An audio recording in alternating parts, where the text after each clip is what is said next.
বাতাসে যখন নানান ধরনের গুঞ্জন ভাসছে, মানুষের মধ্যে অনেক ধরনের সন্দেহ, সংশয়, উদ্বেগ কাজ করছে, ঠিক সেই মুহূর্তে তিন বাহিনীর প্রধানের সঙ্গে আমাদের প্রধান উপদেষ্টার যে বৈঠকটি মঙ্গলবার সন্ধ্যায় অনুষ্ঠিত হলো, সেটি অনেক ধরনের প্রশ্নের জন্ম দিয়েছে। বৈঠকে আসলেই সত্যি সত্যি কী নিয়ে আলোচনা হয়েছে আমরা নিশ্চিত নই। তবে প্রশ্ন এবং সন্দেহের সৃষ্টি হয়েছে খোদ প্রধান উপদেষ্টার প্রেস উইং থেকে যেই প্রেস বিজ্ঞপ্তি গণমাধ্যমে পাঠানো হয়েছে সেখান থেকেই। প্রশ্ন এবং সন্দেহগুলোর কথা অবশ্যই বলবো, তার আগে এই প্রেস বিজ্ঞপ্তিতে যে কথাগুলো উল্লেখ করা হয়েছে সেটি একটু আপনাদের সামনে বলি। আপনারা নিজেরাই হয়তো অনেক ধরনের প্রশ্নের মধ্যে পড়ে যাবেন।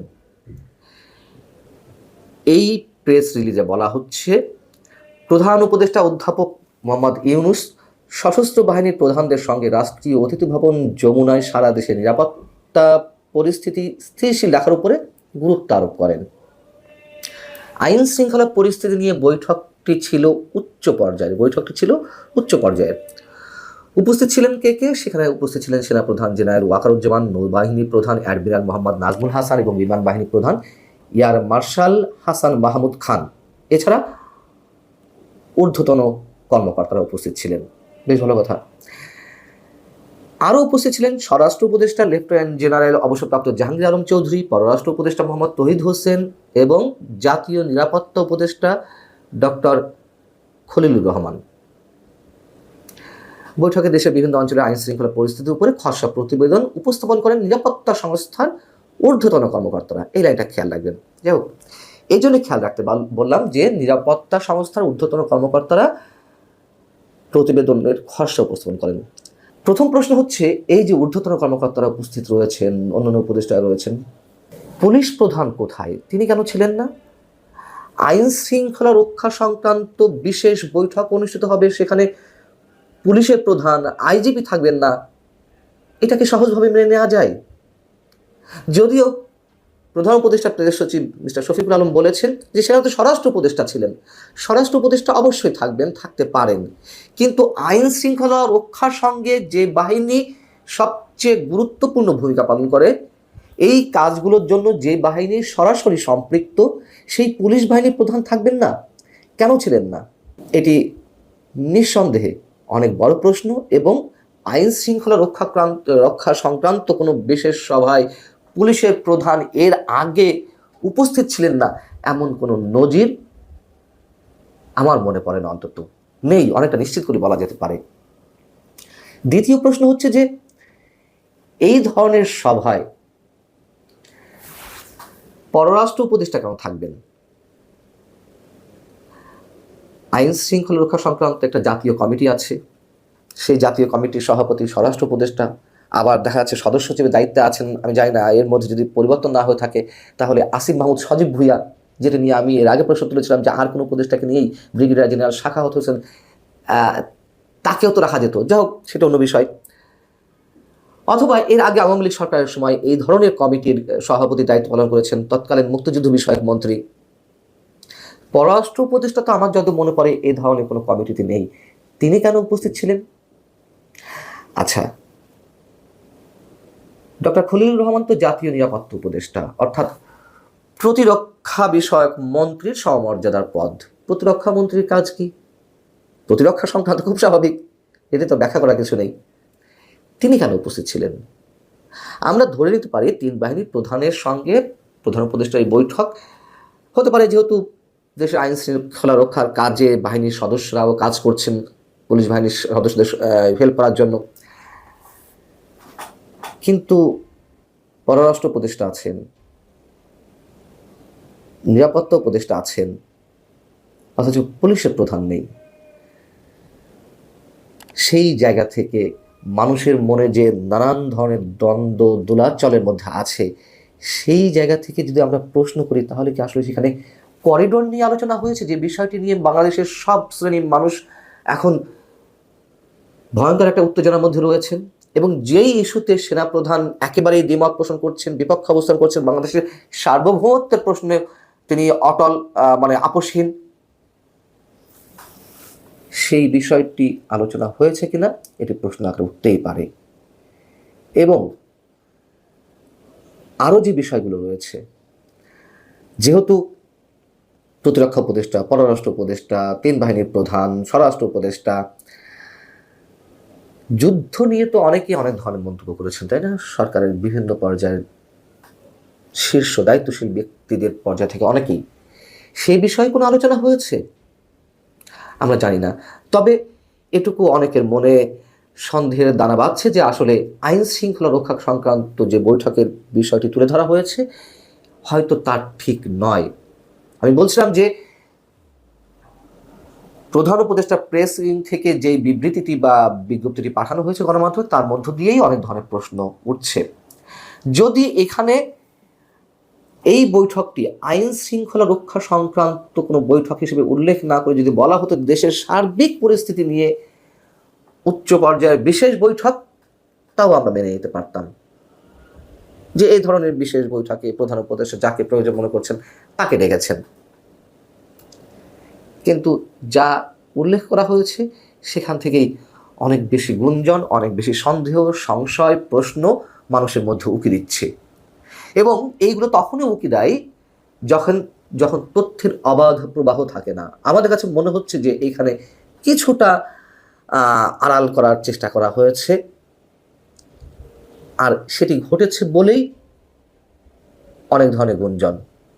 দেশের পরিস্থিতি তো আসলে ভালো না, একটা অস্বস্তিকর পরিবেশ, অস্বাভাবিক পরিবেশের মধ্যে দেশে 18 কোটি মানুষ রয়েছেন। এবং গত 2-3 দিন আগে যে ঘটনা ঘটলো, সেনাবাহিনীর বিরুদ্ধে লং মার্চ করার সাবেক সেনা সদস্যদের সমন্বয়ে উদ্যোগ নেওয়া হয়েছিল, এটি আমরা এর আগে ইতিহাসের কোথাও খুঁজে পাই। তিন বাহিনী প্রধান এই বৈঠকে ছিলেন, সাথে ছিলেন স্বরাষ্ট্র উপদেষ্টা, পররাষ্ট্র উপদেষ্টা এবং তথাকথিত জাতীয় নিরাপত্তা উপদেষ্টা, সাথে তিন বাহিনী প্রধান। এটা যদি আভ্যন্তরীণ আইন শৃঙ্খলা রক্ষাকারী কমিটিরই বৈঠক হতো, তাহলে এখানে পুলিশ প্রধান কোথায়, আইজিপি, র্যাব প্রধান কোথায়, কিংবা বিজিবিরও আইন শৃঙ্খলা রক্ষার কাজ না, সীমান্ত রক্ষার কাজ করছে যেহেতু এখন, সেক্ষেত্রে বিজিবি প্রধান থাকার কথা।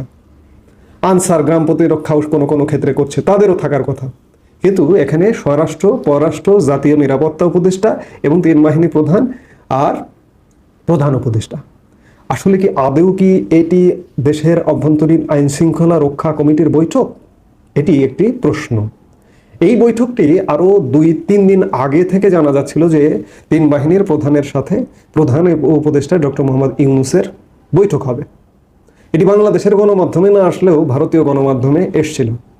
ভারতীয় গণমাধ্যমে আরও এসছিল যে গতকালকে সেনাপ্রধানের ঊর্ধ্বতন কর্মকর্তাদের সাথে, সামরিক কর্মকর্তাদের সাথে দরবার ছিল। সেটি গতকালকে হয়নি।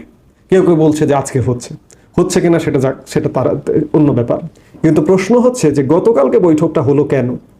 আসলে আইন শৃঙ্খলা পরিস্থিতির আড়ালে বৈঠকটি আসলে হয়েছে পররাষ্ট্র সংক্রান্ত, সীমান্ত সংক্রান্ত এবং বিশেষ করে এর মূল কারণ হচ্ছে করিডোর ইস্যুতে। করিডোর ইস্যুটাকে খানিকটা আড়াল করবার কারণে এখানে বলা হচ্ছে যে উচ্চ পর্যায়ের বৈঠক, আইন শৃঙ্খলা নিয়ে উচ্চ পর্যায়ের বৈঠক। আচ্ছা, সেনাবাহিনীর কাজ কি দেশের অভ্যন্তরীণ আইন শৃঙ্খলা রক্ষা করা? বিমান বাহিনীর কাজ কি আইন শৃঙ্খলা রক্ষা করা? বা নৌবাহিনীর কাজ আইন শৃঙ্খলা রক্ষা করা?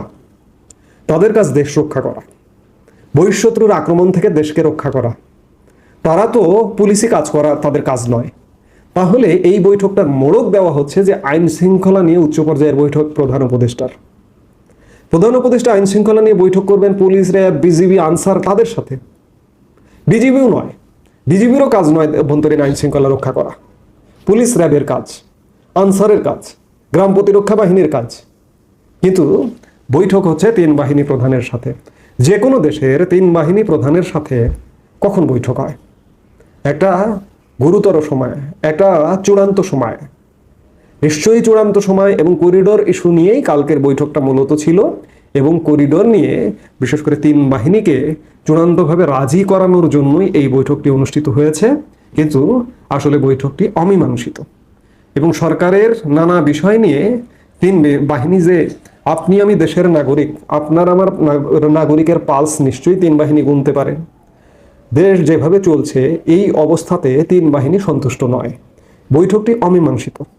আপনাদের মনে থাকবার কথা, 5 আগস্ট আওয়ামী লীগের যখন পতন হলো, তখনও কিন্তু তিন বাহিনী প্রধানের সাথে, তখন যদিও বা করিডোর বা এই ইস্যুগুলো ছিল না, আইন শৃঙ্খলা খুব গুরুত্বপূর্ণভাবে ছিল এবং আইন শৃঙ্খলা রক্ষায় সেই সময় তিন বাহিনী প্রধানের কাছে তৎকালীন প্রধানমন্ত্রী সহযোগিতা চেয়েছিলেন স্ট্রাইকিং ফোর্স হিসেবে, এবং সেনাবাহিনী নামানোর আগ পর্যন্ত তিন বাহিনীর সাথে কিন্তু বৈঠক হয়েছিল।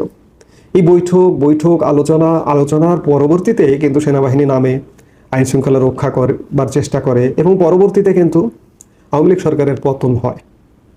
এই যে বৈঠক, মীমাংসা হচ্ছে না, প্রধান উপদেষ্টার সাথেও বৈঠকে আসলে মীমাংসা হচ্ছে না, অমীমাংসিত।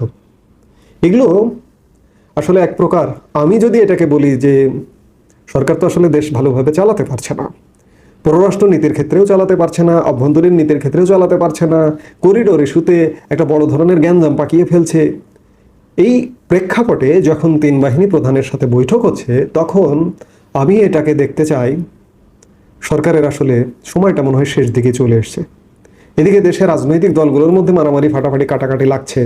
যদিও যতই বলুক তারা ঐক্য চায়, একসাথে থাকতে চায়, না হলে তাদের যে আদর্শ নিয়ে আন্দোলন হয়েছে, সংগ্রাম হয়েছে, সেগুলো ভ্যানিশ হয়ে যাবে, নষ্ট হয়ে যাবে, কিন্তু তারা আসলে এক থাকতে পারছে না। তারা তো আসলে ব্যাঙ এক পাল্লায় ওজন করা যায় না, লাফিয়ে লাফিয়ে পড়ে। রাজনৈতিক দলগুলোর মধ্যে অবস্থা হয়েছে তেমনই। আবার সরকারের মধ্যে একটা লেজে গোবরে অবস্থা। এই লেজে গোবরে অবস্থা নিয়ে তিন বাহিনী এই সরকারকে যে আশা নিয়ে, যে আকাঙ্ক্ষা নিয়ে দায়িত্ব দিয়েছিল, সেই আশা আকাঙ্ক্ষার ধারে কাছেও সরকার সেগুলো পূরণ করতে পারছে না।